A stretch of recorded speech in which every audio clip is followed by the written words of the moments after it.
You really can't even be born again without the Spirit. Because if you're not made a new creature, you're still an old dead person, an old dead sinful person.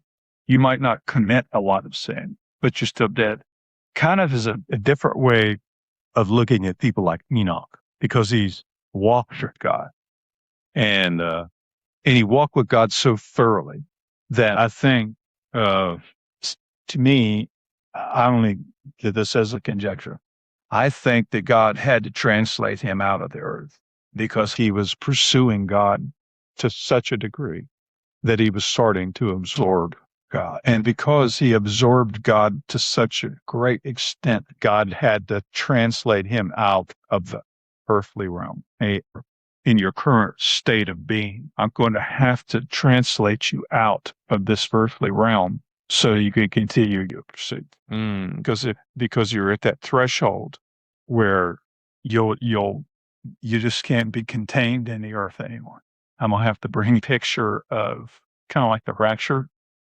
And that's not saying that all of a sudden that Enoch way back then when God took him, that he was on that with the cross.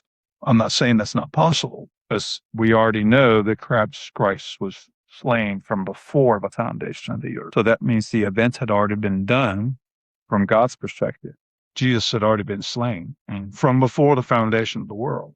We just didn't see it until he did die 2,000 years ago, 10 plus years. The devil didn't see it either. No, he didn't. He didn't. He understood nothing. And so that could have been a picture of like a picture of the actual resurrection of Christ, which means that Christ was born from the dead. He received death in him because the wages of sin is death.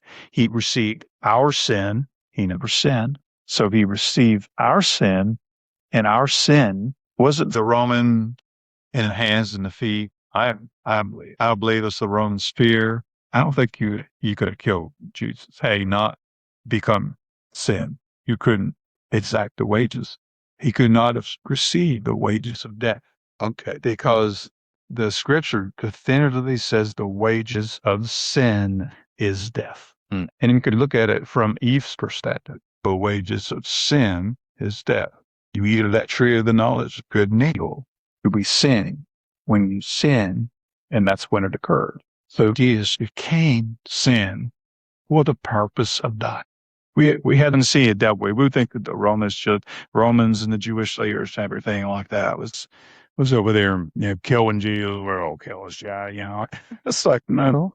He received sin so that he could die. We looked at it like that. All the brutal things that were done to him physically had nothing to do with him dying. Now you got me something to think about, man. I never looked at it like that. I had nothing to do with him dying. He became sinner. That's why he died. He couldn't die any other way. You could beat him, till cows took call. To God, I'm sorry. No, unless he willfully allows death to come in him through sin, not his own, through mine and through yours. Right. When we came into union with him, even though we're 2,000 years later, there's no time in the spirit. And he became one with us, subsequently our sin, in order to die and pay a price for the very sin that we had been ruled by for so long. All our lives. Since Adam, every person lived their life by that sin, that same sin. And that's why not believing in Jesus is the essential. I tell you what, Bob, did another mic drop on me, mate.